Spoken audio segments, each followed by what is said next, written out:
Bonjour à tous. Nous voilà de retour pour une nouvelle étude.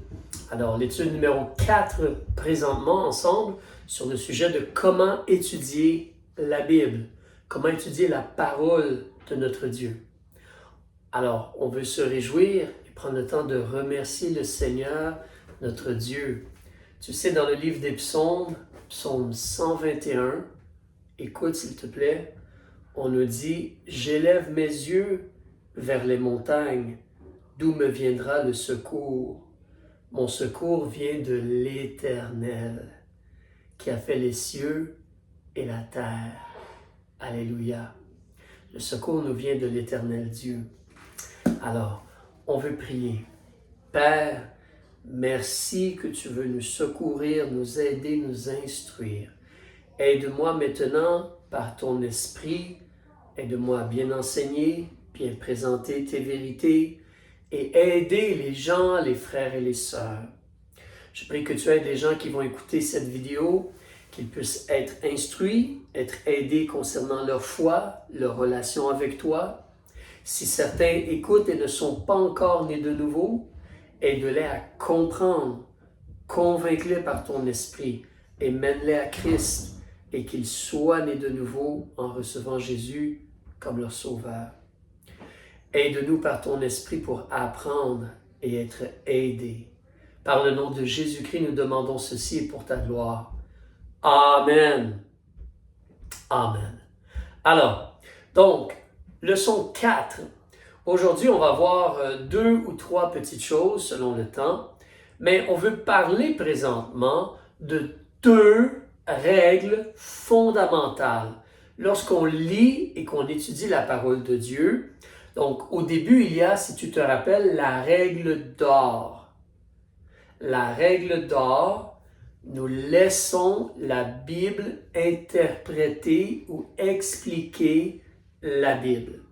Ça, c'est la règle d'or. Ensuite, tu vas avoir 2 règles fondamentales. Aujourd'hui, on va en voir surtout une dans la mesure du temps. Donc, la première règle fondamentale, après avoir établi qu'on va laisser la Bible interpréter la Bible, une règle fondamentale, on en a parlé un peu déjà, mais là, on va détailler un peu plus.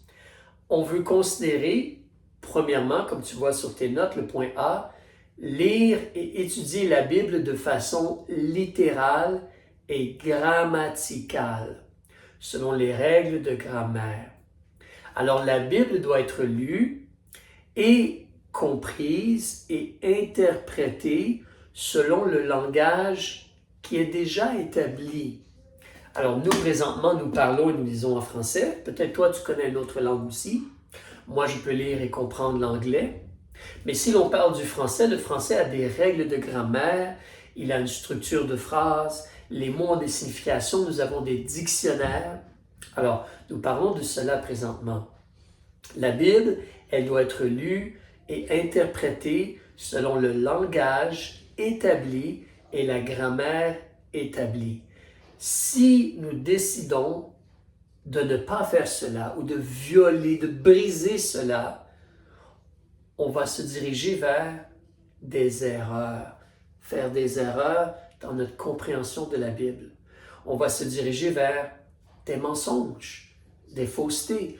Nous allons arriver avec des fausses conclusions ou nous allons avoir des mensonges comme idées, comme opinion de ce que la Bible dit. On va avoir de fausses idées et même de fausses religions ou de fausses façons de servir Dieu. Une mauvaise façon de servir Dieu va être débutée. Alors, si nous comprenons mal ce qui est écrit ou si nous donnons une autre signification à ce qui est écrit, nous risquons d'aller vers l'erreur, les mensonges, la fausseté et des choses très mauvaises. Donc, nous voulons faire vraiment attention. Quand on parle de lire la Bible, de la lire de façon grammaticale, de façon littérale, on veut considérer premièrement une chose. C'est écrit sur tes notes. En réalité, on va parler de 3 lois de lecture. 3 lois concernant la lecture de la Bible. La première loi, c'est que il y a des déclarations directes et claires. Le langage français est clair et direct et il a une signification. Alors, réfléchis un peu sur ceci. C'est dans tes notes aussi. Chaque passage, chaque verset, chaque passage dans la Bible doit être lu et compris littéralement. Sauf lorsque cela devient évident qu'on parle peut-être d'une figure de style. Par figure de style, c'est un langage coloré. Un langage coloré pour parler de quelque chose ou de quelqu'un. On va en parler tantôt, mais à un moment donné, Jésus-Christ a mentionné que Hérode, il a comparé Hérode à un renard. Le roi Hérode, il l'a comparé à un renard. Évidemment, Hérode, ce n'est pas un renard.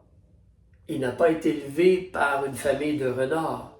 Évidemment, c'est un langage coloré, comme si je dirais tu es brave comme un lion, tu es grand comme une girafe, ou tu peux voler comme un oiseau. C'est un langage coloré que je vais utiliser. Tu es gros comme un éléphant. C'est un langage coloré. Évidemment, tu n'es pas un éléphant, ni un lion, ni un oiseau, ni une girafe. Mais ce n'est pas si difficile que cela à comprendre. Mais il nous faut faire attention. Donc, lorsque la Bible dit quelque chose, le langage est spécifique et clair, sauf lorsqu'elle utilise un langage coloré. On va voir quelques exemples dans un instant. Mais voici une réflexion. C'est dans tes notes, mais de façon très simple. Lorsque tu lis la Bible, si le langage que tu es en train de lire, les mots, les phrases, Jésus est allé à la synagogue. Lorsque le langage que l'on lit a du sens, ne cherche pas un autre sens. Sinon, cela va devenir du non-sens. Alors, on veut que les paroles de Dieu soient simples et claires et utiles pour nous. Alors, si nous lisons, le sens, il est là. Si on cherche un autre sens, si on pense qu'il y a des choses cachées dans la Bible, que tel mot ne veut pas dire cela et que non, en réalité, il est en train de dire ceci ou cela, on va devenir tout mélangé. Ça va devenir comme du non-sens. Donc, si le langage que tu lis a du sens, prends-le tel quel. Ne change pas, n'essaie pas de trouver un autre sens, sinon cela va devenir du non-sens. Tu vas être tout mélangé. Ne fais pas cela. D'accord? Regardons quelques exemples. Si tu prends ta Bible, regarde avec moi dans l'Évangile de Luc. Alors, vers le Nouveau Testament, Matthieu, Marc, Luc, tu vas avoir le chapitre 13, où tu vas avoir la page 107 dans ta Bible. Page 107.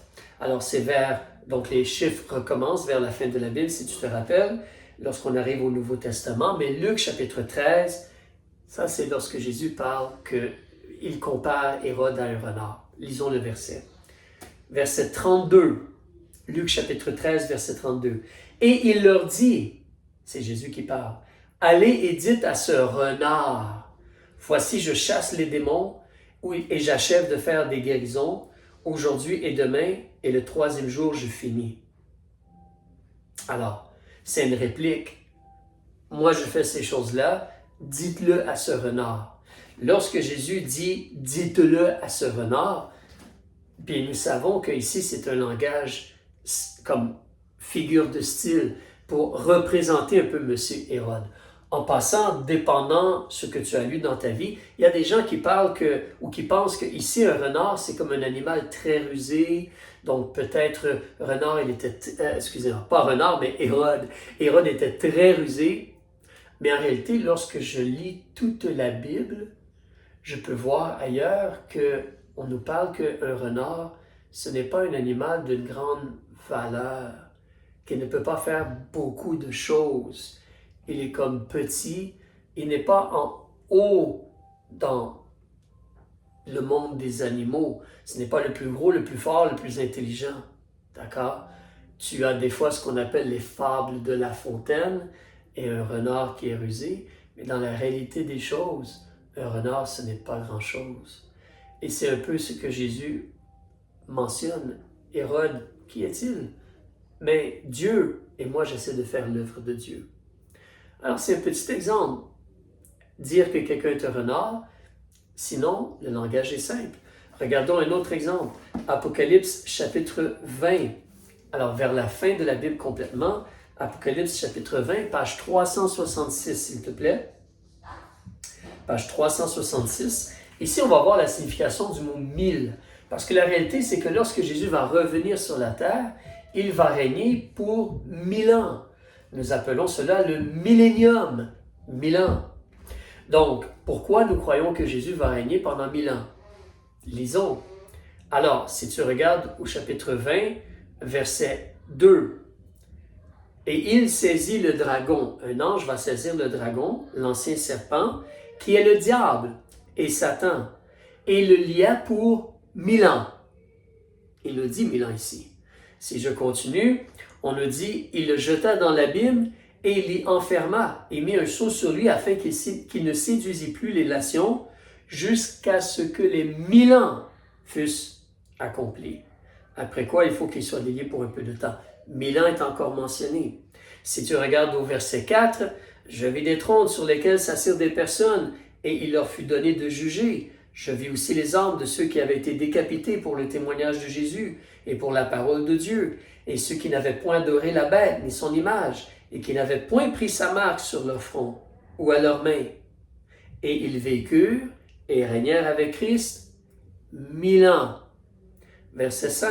Mais le reste des morts ne ressuscita point jusqu'à ce que les 1000 ans fussent accomplis. C'est là la première résurrection. Verset 6, on va arrêter là. Heureux et saint celui qui a part à la première résurrection. La seconde mort n'a point de pouvoir sur eux, mais ils seront sacrificateurs de Dieu et de Christ et régneront avec lui 1000 ans. Tiens, faisons le verset 7 même. Et quand les 1000 ans, alors tu vois, 7 versets, chapitre 20, versets 1 à 7, on a lu 6 versets, nous n'avons pas lu le verset 1, c'est le seul verset qui ne mentionne pas 1000 ans.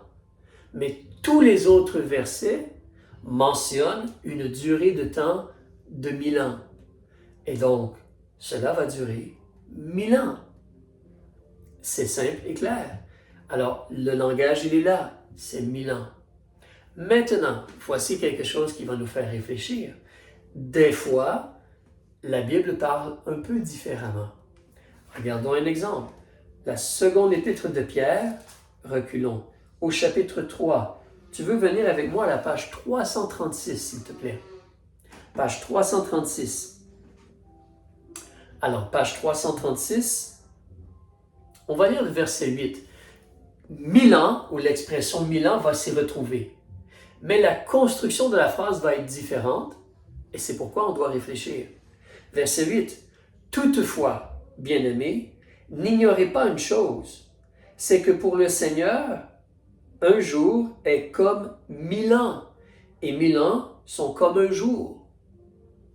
Remarque quelque chose de spécifique. Tous les autres versets qu'on a lus dans le livre de l'Apocalypse disaient clairement 1000 ans, 1000 ans, 1000 ans, 1000 ans, parce que c'est une durée de temps de 1000 ans. Ici, pourquoi est-ce qu'on peut déduire ou conclure qu'on ne parle pas de 1000 ans spécifiquement? Pourquoi? Parce que la construction de la phrase, elle est différente. Il y a un mot intéressant. Le mot, c'est « comme ». Il revient 2 fois. Relisons le verset. « Toutefois, bien-aimés, n'ignorez pas une chose, c'est que pour le Seigneur, un jour est comme 1000 ans. » Il ne dit pas qu'un jour est 1000 ans. Il dit qu'un jour est comme 1000 ans. L'expression ou le mot « comme » nous fait réfléchir que là, on essaie de présenter quelque chose et représenter quelque chose. Comme Jésus voulait représenter que Hérode n'était pas très grand en réalité. Il n'est seulement qu'un renard. Il n'a pas dit aller dire à ce lion, il a dit aller dire à ce renard. Et ici, on ne dit pas 1000 ans, on dit comme 1000 ans. Alors là, c'est différent. On voit que c'est comme pour représenter. Comme veut dire, ce n'est pas exactement, mais ça ressemble à cela. Si je dis, ah, lui là, il est comme telle autre personne. Il n'est pas l'autre personne, mais il y a une ressemblance. D'accord? Ça, c'est un langage qu'on utilise en français. Et lorsqu'on lit la Bible, on doit faire attention à des particularités comme cela. Regardons un autre exemple. Donc ça, premièrement, c'est la loi d'une déclaration qui est directe et claire. Les mots veulent dire ce qu'ils veulent dire, mais des fois, on a comme ou similaire à.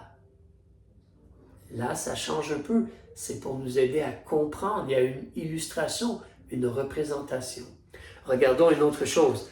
Deuxièmement, donc, concernant le fait de lire la Bible de façon littérale, la deuxième loi qu'on veut considérer, c'est le contexte. Le contexte. C'est-à-dire que chaque mot qui est écrit est dans une phrase. Et chaque phrase, elle est dans un paragraphe. Et chaque paragraphe est dans un texte. Le texte a une ou des idées qui nous aident à comprendre la signification de toutes les paroles. L'auteur, l'individu, essaie de nous dire quelque chose. Alors, il choisit des mots, des phrases, donc il y a un contexte à la chose.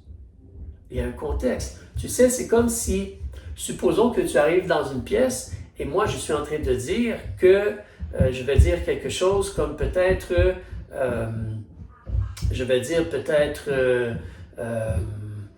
le pasteur Bernard n'est pas beau.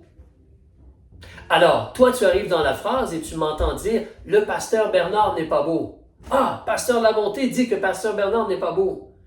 Mais en réalité, c'est parce que avant que tu entres dans la pièce, j'avais dit le complet de la chose. J'avais dit « Un homme un jour a mal parlé. Il a dit que le pasteur Bernard n'était pas beau. » Toi, tu entends seulement la dernière partie de la phrase. Tu n'as pas entendu la première partie de ma déclaration. Et tu as une idée erronée. Alors, des mots, des phrases, c'est un tout. Lorsqu'on lit la Bible, on doit regarder le contexte, le chapitre en entier, et même des fois déborder un peu dans le chapitre suivant pour comprendre ce qui est dit. Je vais te donner quelques illustrations sur ceci. Et en passant, le danger ici, c'est qu'on peut prendre un mot, le sortir de sa phrase, de son contexte, et lui donner la signification que nous, on veut. Alors, on va appeler cela tordre les Écritures.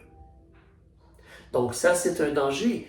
En réalité, si tu veux, tu peux faire dire presque n'importe quoi à la Bible.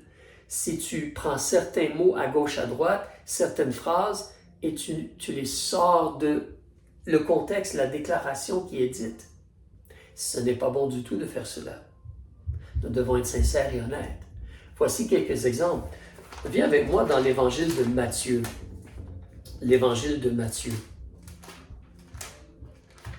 L'évangile de Matthieu, on va regarder au chapitre 7. Alors, tu veux la page 9, s'il te plaît. La page 9.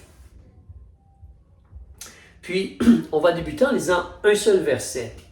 Et on va changer la signification de ce verset-là pour essayer de prouver ce qu'on veut dire ou convaincre les gens de notre idée et mélanger les gens. Regardons au verset 21. « Ce n'est pas tout homme qui me dit « Seigneur, Seigneur » qui entrera dans le royaume des cieux, mais celui qui fait la volonté de mon Père qui est dans les cieux. » Ah! Comment est-ce que je fais? Ici, c'est Jésus qui parle. Oui. Que dois-je faire pour entrer dans le royaume des cieux? Ah, mais Jésus le dit. Je dois faire la volonté de mon Père. Donc, je dois être parfait. Je dois toujours obéir à Dieu. Je dois être complètement obéissant. Je ne peux plus faire aucun péché. Je dois toujours faire la volonté de mon Père pour pouvoir aller dans la maison de Dieu. Alors, si tu arrêtes de vivre pour Dieu, tu n'iras plus dans la maison de Dieu. Tu vas comme perdre ton salut ou quelque chose du genre. Mais en réalité, ce n'est même pas de cela que Jésus parle ici. En réalité, si tu recules et tu regardes au verset 15, lorsque Jésus débute une déclaration, verset 15, « Gardez-vous des faux prophètes. Ah, il ne parle pas des croyants, il parle des faux prophètes. Gardez-vous des faux prophètes qui viennent à vous en habits de brebis, mais qui au-dedans sont des loups ravissants. C'est des faux, des hypocrites. Vous les reconnaîtrez à leurs fruits. Oui, la façon que quelqu'un agit nous démontre ce qu'il a dans son cœur.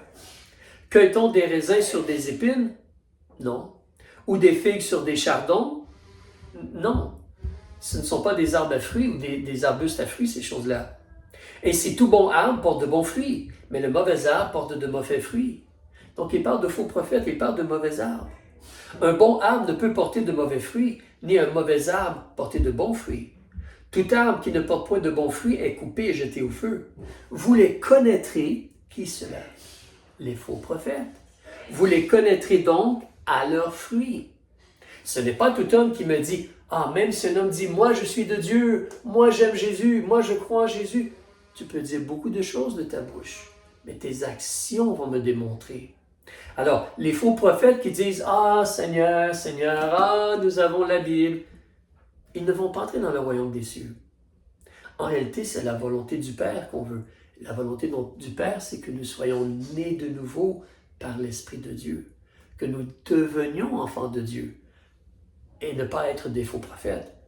Regarde au verset 22. « Plusieurs me diront à ce jour-là, Seigneur, Seigneur, on a prophétisé en ton nom, supposément. On a chassé les démons en ton nom, supposément. On a fait des miracles en ton nom, supposément. » Et qu'est-ce que Jésus va leur dire au verset 23?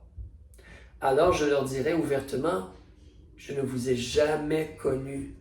Retirez-vous de moi, vous qui faites métier d'iniquité. » Le mot iniquité, c'est un autre mot pour dire désobéir à Dieu ou faire le mal, l'injustice, le péché. Ces gens-là, c'est des gens qui font le mal. Ces gens-là, c'est des faux prophètes. Ces gens-là, c'est des faux, des hypocrites.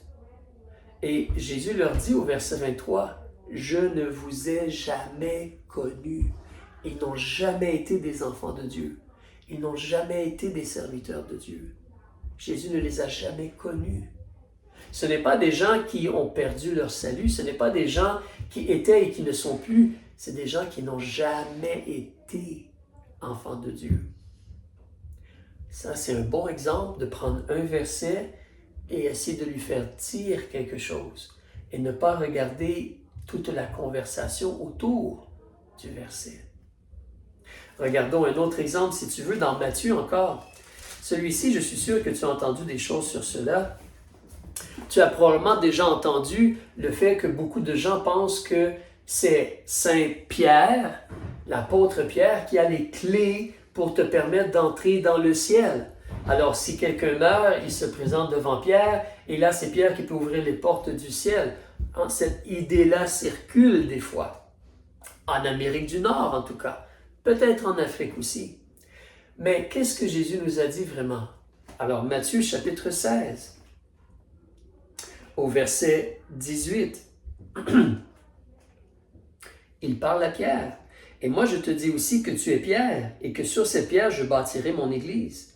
Et les portes de l'enfer ne prévaudront point contre elle, contre mon église. Et je te donnerai les clés du royaume des cieux. Et tout ce que tu lieras sur la terre sera lié dans les cieux, et tout ce que tu délieras sur la terre sera délié dans les cieux. » Est-ce que cela veut dire que seulement Pierre a les clés?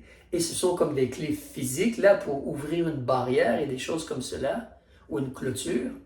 En réalité, si tu tournes et tu regardes au chapitre 18, regarde le verset 18. Des mots similaires sont là. « Je vous dis en vérité que tout ce que vous aurez lié sur la terre sera lié dans le ciel, et tout ce que vous aurez délié sur la terre sera délié dans le ciel. » Ce n'est pas seulement Pierre. En réalité, c'est tous les gens qui sont sauvés, qui sont nés de nouveau. Mais quelle est la clé qui permet aux gens d'entrer dans la maison de Dieu, dans le paradis? Jésus a dit, si un homme ne naît de nouveau, il ne peut voir le royaume de Dieu.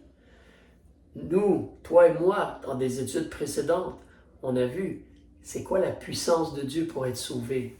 Regarde en Romains chapitre 1. Alors tu veux avancer avec moi vers la page 212, s'il te plaît. Page 212, s'il te plaît.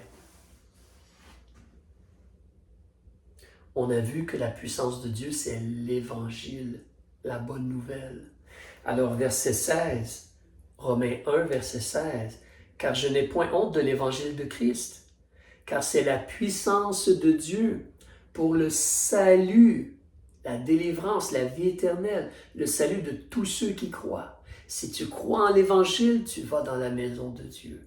Si tu reçois Jésus comme ton sauveur personnel, si tu confesses à Jésus tes péchés et tu lui demandes de l'aide et tu te détournes du péché et tu demandes à Jésus d'être ton sauveur, si tu reçois Jésus comme ton sauveur personnel, il te donne la vie éternelle. Tu es délivré du jugement. L'Évangile, c'est la clé. D'accord? Ici, on ne peut pas en regarder plus, mais je vais te donner un autre exemple que des fois les gens donnent des significations à des mots. Et cela change et mélange notre compréhension. Donc, nous devons laisser les paroles de Dieu parler, regarder comme il faut le contexte, regarder comme il faut tout l'ensemble de la Bible. Et des fois même, c'est la signification de mots. Alors, là, dans tes notes, le troisième exemple, Apocalypse chapitre 2, tu peux lire cela tout seul ou on en reparlera un autre jour. Mais voici Philippiens chapitre 2, verset 12. En dessous, dans tes notes, voici des exemples où certains donnent une mauvaise signification à un mot. Regarde avec moi Philippiens chapitre 2, verset 12. Alors, tu veux te diriger vers la page 281. Page 281, s'il te plaît. Page 281, chapitre 2. Regarde le verset 12 avec moi. Page 281, verset 12, dans le haut de la page. Dieu nous dit à travers Paul, « Ainsi, mes bien-aimés », il parle à des gens qui ont reçu Jésus comme leur sauveur, « Ainsi, mes bien-aimés, comme vous avez toujours obéi, non seulement comme en ma présence, mais plus encore maintenant en mon absence, travaillez à votre salut, avec crainte et tremblement, car c'est Dieu qui produit en vous et le vouloir et le faire selon son plaisir. » Tu as peut-être déjà entendu la phrase « Nous devons travailler pour gagner notre ciel ». Alors, cette phrase-là, elle est erronée. Mais ici, pourquoi est-ce qu'on lit « travailler à notre salut » ? Une erreur que les gens font, c'est de penser « Ah, je dois travailler pour être sauvé ». Ce n'est pas ce qu'on est en train de nous dire ici. On nous parle que Dieu, il veut produire en nous le vouloir et le faire. En réalité, ce qui se produit, c'est, imagine si toi, tu as une terre. Tu as acheté un terrain pour faire l'agriculture. La terre, tu l'as déjà. Mais qu'est-ce que tu dois faire? Tu dois travailler ta terre. Tu dois travailler la terre que tu as pour qu'elle porte du fruit. Travailler à votre salut, c'est comme travailler à notre terre. C'est dans la réalité que nous avons le salut et nous devons faire produire du fruit à notre salut. Nous devons être comme un arbre planté près des courants d'eau qui porte du bon fruit, qui porte le fruit de l'esprit, comme nous avons vu l'an passé. C'est comme dire, je suis marié, je travaille à mon mariage. Non parce que je veux être marié, je suis déjà marié, mais je veux que mon je veux que mon mariage soit plein de bons fruits. Alors je travaille à mon mariage, je travaille à mon ministère pour qu'il porte plein de bons fruits. Donc travailler à notre salut ne veut pas dire travailler pour être sauvé. Non, toutes les Écritures nous disent que le salut, la Bible du début à la fin nous parle de la réalité que le pardon de nos péchés, c'est un don de Dieu. Ce n'est pas quelque chose que nous travaillons pour. C'est une grâce, une miséricorde. C'est la bonté de Dieu qui nous pardonne. Parce que nous espérons dans le sang versé de l'agneau de Dieu, Jésus-Christ le juste, le Messie. Alors, mais donc, nous voyons ici un autre exemple. Certaines sectes, comme moi j'ai déjà entendu des gens témoins de Jéhovah, essayer de prendre ce verset-là pour me convaincre ou me prouver, non, tu dois toujours travailler pour être reçu par Dieu. Non. On parle d'avoir eux le salut et on veut faire fructifier le salut que l'on a. Donc nous devons faire attention. Ne changeons pas la signification des mots, ne donnons pas la mauvaise signification aux mots. Nous voulons faire attention à cela. Et il y a d'autres exemples que je pourrais donner, mais pour l'instant, on va parler d'une dernière chose aujourd'hui. Alors, je vais te donner quelques exemples. Peut-être je vais revenir sur cela dans le futur. Mais on lit, tu sais, si sincèrement tu veux connaître Dieu et tu demandes à Dieu de t'apprendre, tu prends la Bible, tu dis merci Dieu que j'ai ta parole entre mes mains et tu lui demandes sincèrement, aide-moi par ton esprit pour apprendre. Tu vas apprendre. Et l'Esprit de Dieu ne va pas t'induire en erreur. C'est qu'il y a des gens qui sont des hypocrites des fois. C'est qu'il y a des faux prophètes. C'est qu'il y a des fausses religions. Alors, surtout, sincèrement, lis ce qui est écrit, regarde la signification des mots, regarde les phrases, regarde le contexte, laisse la parole de Dieu parler. Mais je veux t'encourager en terminant aussi, c'est bon pour toi et moi, là, comme pour toi qui commence à lire la Bible. Il est bon de connaître le vocabulaire de Dieu. C'est comme lorsque peut-être pour la première fois tu as commencé à travailler sur un ordinateur ou un iPhone, un téléphone intelligent. Il y a des termes techniques concernant l'informatique. Il y a des termes techniques concernant la mécanique. Même pour la musique, il y a des termes techniques pour la musique. Alors, quand on considère la Bible elle a un langage spécifique, des mots qui sont utilisés du début à la fin de la Bible, généralement, ou du début à la fin du Nouveau Testament. Et ces mots-là ont une signification. Et ils ne changent pas en réalité. Ils sont là, puis ils ont une signification. Certains sont utilisés dans deux sens, mais la signification ne change pas. Alors voilà quelques mots sur ta liste. Un mot qui revient souvent dans la Bible, dans le livre des Psaumes ou ailleurs, dans les prophètes et dans le Nouveau Testament, c'est le mot « salut ». Dans le sens, on vient juste de lire, travailler à notre salut. Travailler à notre salut. Ou le mot « sauver ». Jésus m'a sauvé.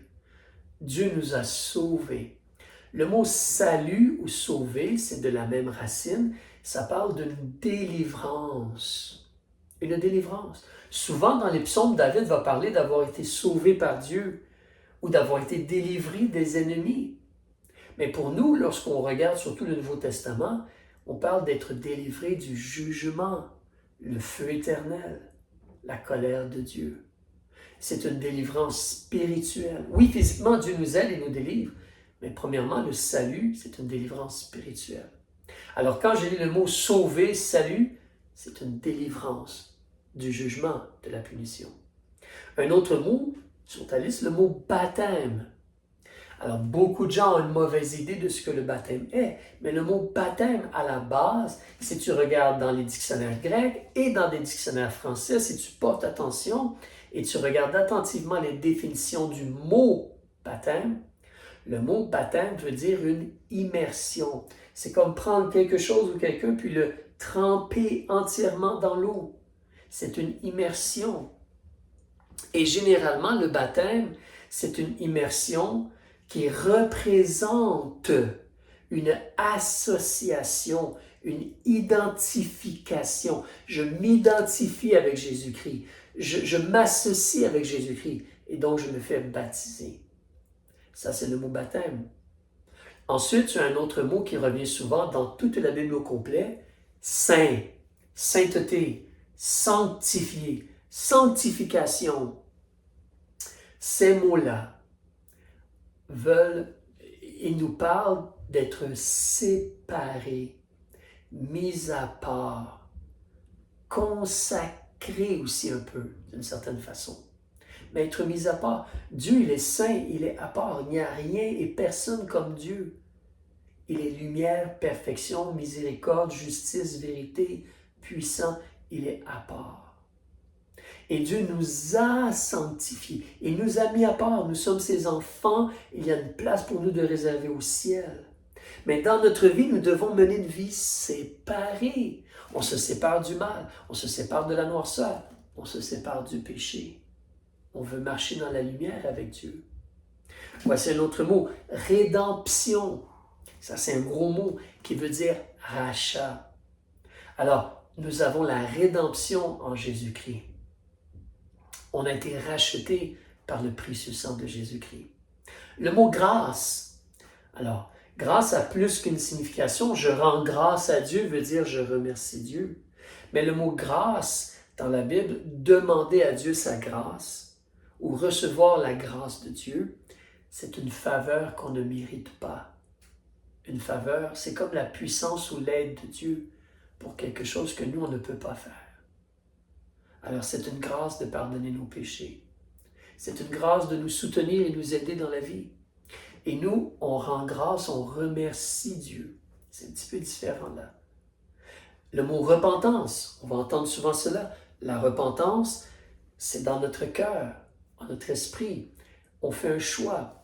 On accepte ce que tu dis, ce que Dieu dit, excuse-moi, on accepte ce que Dieu dit. On reconnaît la vérité qu'on est sur un mauvais chemin et qu'on se dirige vers un feu, un jugement. Et donc, le choix dans notre cœur, on accepte ce que Dieu dit, on veut se détourner, se tourner vers Christ. Alors la repentance, c'est un choix dans le cœur qui va produire un changement de vie et d'action par l'aide du Seigneur. Deux derniers mots, le mot foi.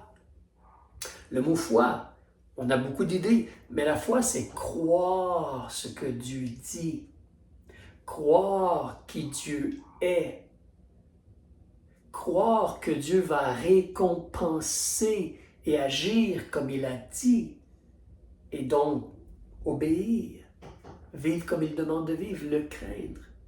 La foi, donc, c'est de croire, savoir que Dieu va récompenser et obéir. Le dernier mot, c'est le mot Église. Excuse-moi. Le mot Église. On a un bâtiment d'Église. Mais une Église, en réalité, quand on regarde le Nouveau Testament, c'est une assemblée. Mais pas n'importe quelle assemblée. C'est une assemblée de gens qui sont nés de nouveau, des gens qui ont reçu Jésus comme leur sauveur, qui ont été baptisés, qui ont été unis ensemble pour servir le Seigneur, pour être comme un corps de Christ dans l'endroit où ils sont. Ça, c'est une église, ça, c'est une assemblée. D'accord? Donc, on va arrêter ici présentement, mais n'oublie pas, Dieu, il parle clairement. Il y a le texte, le contexte, le langage, la signification des mots. Dieu veut t'apprendre. Soyons humbles, soyons sincères, étudions, apprenons de Dieu. Un peu à la fois, lentement. Apprends et mets en pratique ce que tu apprends. Que le Seigneur te bénisse. On se revoit la prochaine fois par la grâce de Dieu. Au revoir.